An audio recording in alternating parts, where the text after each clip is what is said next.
where you can begin to see things showing up into your life just because you were thinking them. And for some of us who are very practical minded, we think, well, that's absolutely impossible. All of these things are just coincidences. But the word coincidence is an interesting word. In mathematics, coincidence refers to angles that coincide.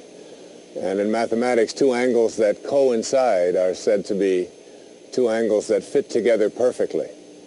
And we have taken a term that means things that fit together perfectly and assume that somehow it's all done accidentally. But in a universe in which there is an intelligence guiding everything, there are no accidents. One of my favorite ways of describing this, I did with a friend of mine years ago on some tapes. His name was Deepak Chopra. And Deepak and I were in front of an audience in London. And we all of a sudden started dialoguing about how to get strawberry ice cream. And we came up with the 4 ways to get strawberry ice cream. And they raised in level and consciousness from the lowest to the highest. So the first way of getting strawberry ice cream is to have a thought. Everything always starts with our thoughts. And the thought is, gee, I'd really like to have some strawberry ice cream. And then you act upon that thought. You get up, you get on your bicycle, you get into your car, you go for a walk, you go to the store, you purchase your strawberry ice cream, and you come home and you say, I've got strawberry ice cream. And we don't think that that's too amazing. But if you really look at it, it is very amazing, because that thought is invisible, it's formless, it's internal someplace. We know there's a command center in our brain, but we've never seen the commander that's in there who says, I think I'd like to have some strawberry ice cream. So it's a pretty amazing process. Have a thought and then act upon it. The second way to get strawberry ice cream is to have a thought, gee, I'd really like to have some strawberry ice cream, and you stay right where you are. And you send one of your children off to get the strawberry ice cream.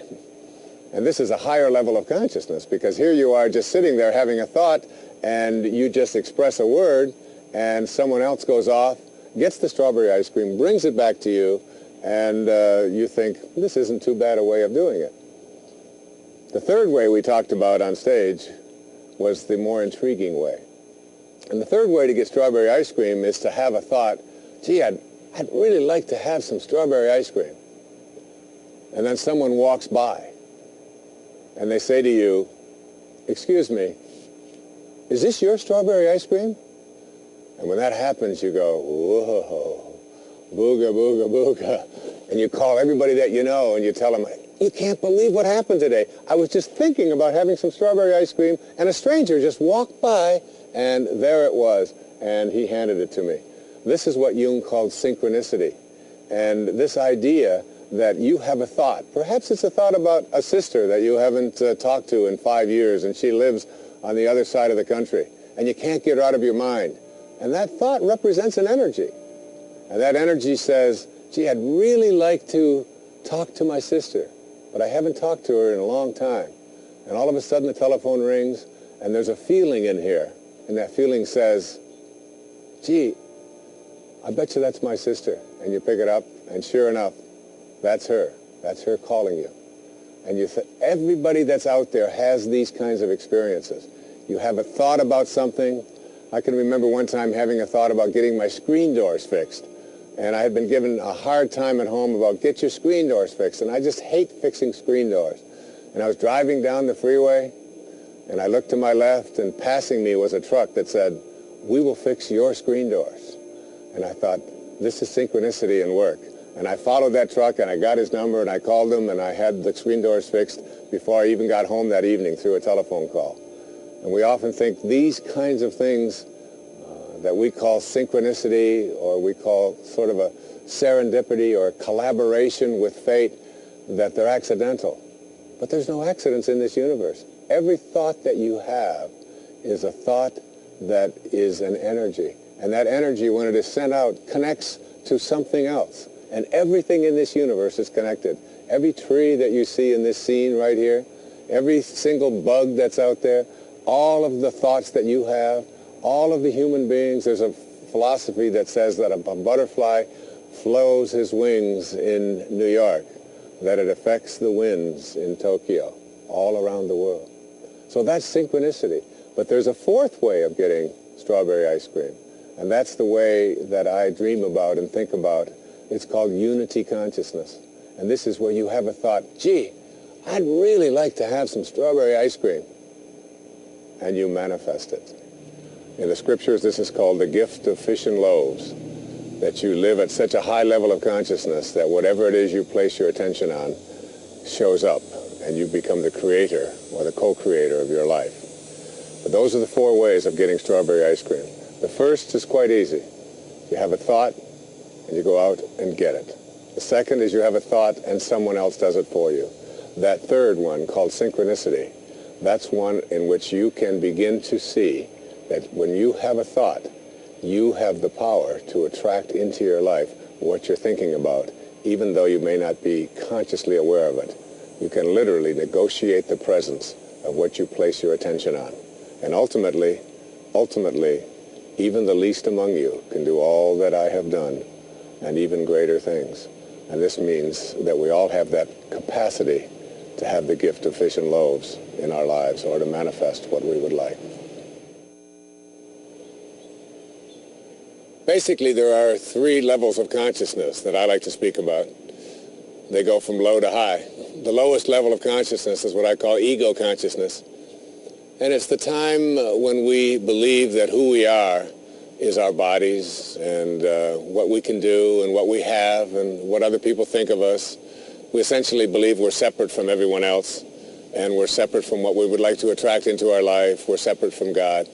And we go through our lives sort of believing that we are so special and so important, more so than others, and in competition with others. And then there's a level of consciousness that I call group consciousness. And this may be higher than ego consciousness, but it still causes a lot of problems. This is where we begin to identify ourselves in terms of the groups we belong to. I'm an American, you're a Canadian. I am male, you are female. I'm Republican, you are Democrat.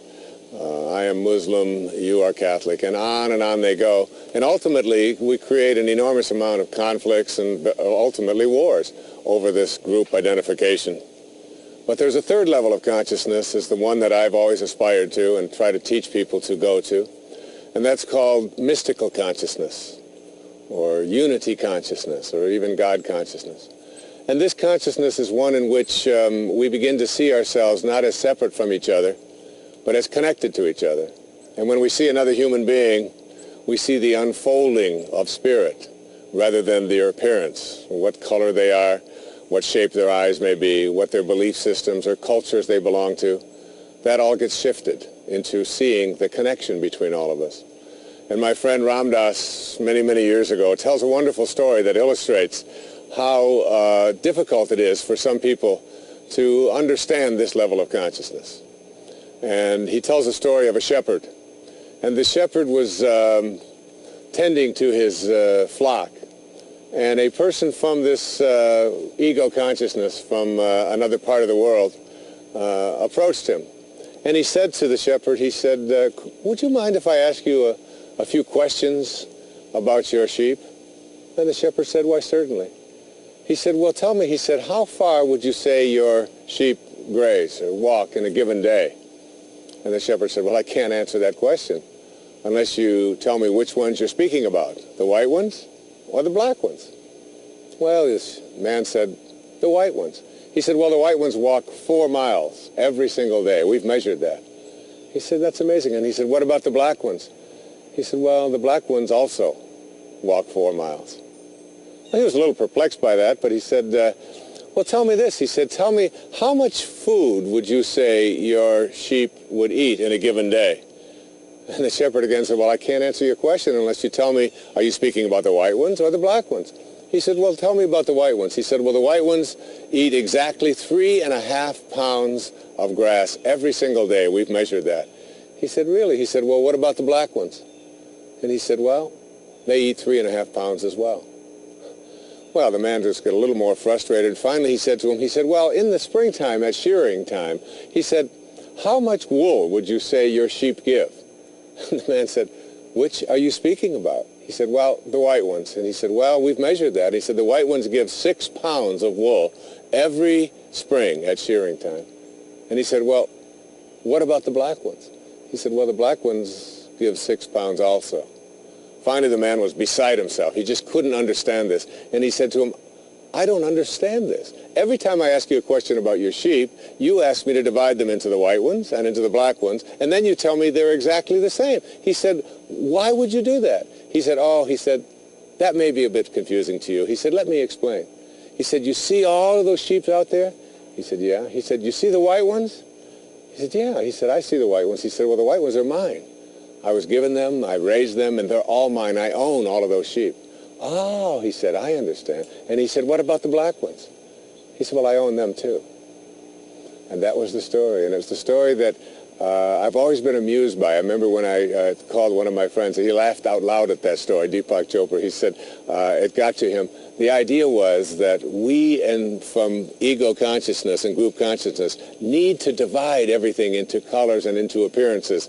But there are some of us who understand that those are just artificial divisions and dichotomies. And in fact, everything in the universe is all sharing the same intelligence. We're all one, even though we try so hard to divide them up.